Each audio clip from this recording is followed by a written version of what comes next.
Hindi sinasadya ng lalaki na matuklasan na ang matalik niyang kaibigan ay babae pala. Mula noon ay hindi na siya mawala sa isip nito. Para lang mapang-asawa ito, pinilit ng lalaki ang babae, kahit labag sa loob nito, napakasalan siya. Suot ang kanyang damit pangkasal, si Huarong ay naiinis sa mahabang proseso ng pag-aayos. Napakainis niya, pero para mapabilis ang pagtakas sa kasal, nagkunwari pa rin siyang masaya. At si Qin Shancheng, na naliligo sa kaligayahan, ay nakatingin kay Huarong na hindi na lumalaban.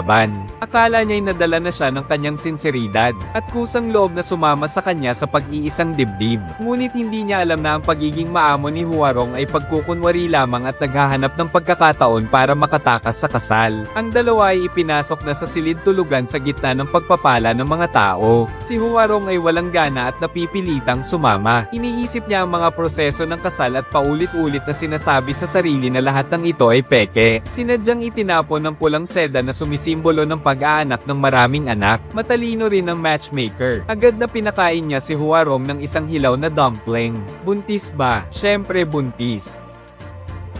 Talagang hindi inaasahan. Pagkatapos tanggalin ng takip ng mukha at inumin ng alak, pagkatapos nilang parehong pumirma sa kasulatan ng kasal, tinawag na si Qin Shancheng ng mga kapatid niya para uminom. At saka pagkaalis pa lang niya, ay inakit na ni Huarong ang mga gwardya, at walang pag-aalinlangang tinanggal ang kanyang damit pangkasal sa may daang pinaplano, at tinanggal ang mga alahas at tumakas. Nang makabalik si Qin Shancheng sa silid tulugan, wala na ito. Nakita ni Qin Shancheng ang naiwang pulang takip ulo ni Huarong, at biglang nanlumo ang puso niya. Ngayon ko lang nalaman, ang pagiging masunurin at maamo ni Huarong sa harapan ko ay puro pagkukunwari lang pala. At ngayon, para makaalis sa isla, hindi na niya alintana ang malakas na ulan at hangin. Pilit niyang sinasagwan ang bangka, nang makita niya ang malaking bangka ni Qin Shancheng na humahabol. Dahil sa pagmamadali, ang maliit na bangka ay tinangay at sinabugan ng malalakas na alon. Isang gabi naghanap si Qin Shancheng sa dagat. Natagpuan lamang ang mga labi ng bangka, nang isipin ng lahat na si Huarong ay namatay sa dakilang Qin Shancheng.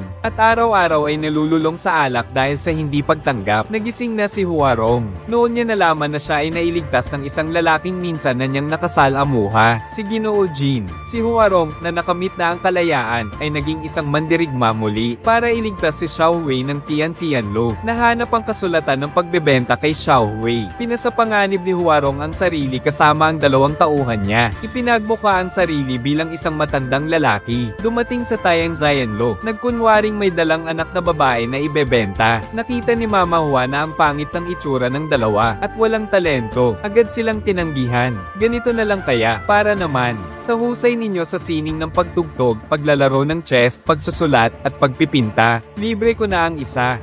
Doon lang pumayag si Aling Flora. Nang gabing iyon, ang 3 matagumpay na nakapasok sa Tianxianlo ay nagsimulang kumilos. Pumasok sila ng palihim sa silid ni Aling Flora. Alam na ni Aling Flora ang bawat galaw ng 3. Nang makapasok na ang 3 sa loob ng bahay, pumasok din si Aling Flor na may hawak na punyal. Ngunit nagulat siya nang makitang nagtatago pala ang 3 sa aparador. Bago pa man siya makatawag ng tulong, siya na ang naaresto. Dahil sa kawalan ng magagawa, ipinagkaloob na niya ang kontrata ng pagkaalipin ni Minwei. Habang kinukuha ni Huarong iyon, biglang sumigaw si Mama Hua at nakatawag ng maraming tauhan.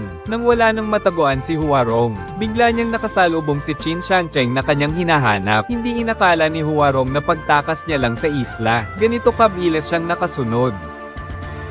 Ang babae para magnakaw ng mapa ng kayamanan. Nakipaglaban siya ng matalino at matapang sa mga makapangyarihang pirata. Ngunit palagi siyang nabibigo, kaya't nagpasya siyang gamitin ang kanyang kagandahan para mapainuman ng mga pirata. Maingat niyang inihanda ang isang nakakaakit na sayaw. Dagdag pa ang kanyang mga nakakaakit na mata. Napakasipag niyang magpakita ng pagpapahalaga. Napagkamalan tuloy ni Qin Shancheng na may gusto sa kanya si Huarong. Masuner ang iniinom niya ang sunod-sunod na inumin na inihahatid nito. Mukhang lasing na ang lalaki. Sasabihan na sana ni Huarong kung nasaan ang kayamanan. Ngunit kahit lasing, matalas pa rin ang isip ni Qin Shancheng. Sinabi nitong uminom muna si Huarong ng 3 baso bago niya sabihin. Masaya si Huarong noon kaya hindi na siya nag-isip pa. Pagkatapos uminom ng 3 baso, nahilo na siya. Nanghina ang kanyang mga binti at napasandal kay Qin Shancheng. Nagkasama silang 2 buong gabi dahil sa alak. Nagising si Huarong at hindi matanggap ang nangyari. Na natulog siya sa iisang kama ng isang pirata. Akala naman ni Qin Shangcheng, ang makapangyarihan, ay naglalambing lang siya. Sumayaw siya kagabi, nagpakitang gilas pa, at inuman ang sarili hanggang sa malasing. Gusto lang naman niyang makuha na ang lahat bago pa man magpakasal. Pananagutan niya ito at pakakasalan siya bilang asawa ng pinuno ng isla. Si Huarong na sanay sa kalayaan ay ayaw maipit sa isla, at iniisip kung paano makukuha ang mapa para makatakas. Kaya noong araw ng kasal nilang dalawa, pagkakuha ni Huarong ng mapa sa gabing iyon ng kanilang kasal ay iniwan niya si Qin Shangcheng na nag-iisa sa isla. Doon lamang nalaman ni Qin Shangcheng na niloko siya ni Huarong, at nanumpa siyang kahit saan pa magpunta ito. Hahanapin niya ito at ibabalik. Hinanap niya ang buong bayang baybayin, at sa wakas ay natagpuan niya ang kinaroroonan ni Huarong. Nang magkita ulit silang dalawa, ang mga reaksyon nila ay magkaiba ng husto. Si Qin Shangcheng ay napangiti sa kanyang minamahal matapos ang mahabang panahon, pero si Huarong ay puno ng takot nang makita niya ang lalaking papalapit sa kanya. Dali-dali siyang nagwisik ng harina at tumakas ulit. Pagbalik sa kanilang tuluyan ay nagmadali siyang mag-impake ng gamit. Maghahanda na naman siyang tumakas at nagpalipas ng gabi sa isang sirang templo. Magdamag na nanaginip si Huarong. Ang mukha ni Qin Shangcheng ay nasa lahat ng dako. Nagising siya dahil sa mga sigawan ng pagpatayan. Pagbukas niya ng pinto ay nakita niya si Qin Shangcheng na nakatapos ng patayin ang mga asasin. Nakangiti siyang tinitignan nito. Si Qin Shangcheng ay kasing mapagmataas pa rin gaya ng dati. Hinahanap kita ng matagal, bawal ka nang tumakbo. Hintayin mo akong maibalik kita sa isla at doon natin. Isa-isang pag-uusapan ng lahat. Ngunit sa paningin ni Huarong, puro banta ang lahat. Hindi pa sila nag-iisa. Dumating na ang karibal kasama ang mga tauhan nito. Natatakot si Huarong na maaga muli ni Qin Shangcheng ang kanyang kalayaan, at pilit siyang dalhin pabalik sa isla. Sinadya niyang magtampo at sabihing si Ginoo Jin ang gusto niya. Nabuhos ang suka. Agad na hinugot ni Qin Shangcheng ang kanyang espada. Papatayin niya si Ginoo Jin. Nang hihinayang na nagpayo ang kawawang si Ginoo Jin. Si Huarong ay isang babaeng may sariling isip. Kung hindi siya marunong respetuhin ni Qin Shangcheng, kahit mapatay pa niya ang karibal niya ngayon, balang araw, magugustuhan din ni Huarong ang iba. Nakita niya ang ekspresyon ni Qin Shangcheng. Alam na ni Ginoo Jin na tama ang sinabi niya. At saka, mayabang na isinakay si Huarong sa sarili niyang karwahe. Umalis na siya sa paningin ni Qin Shangcheng. Hindi mo ba siya hahayaang sumama sa iba? At kahit anong paraan pa, dapat makuha ko yung. Alamin mo kung sino ang taong may apelyidong Jin. Naiintindihan mo ba?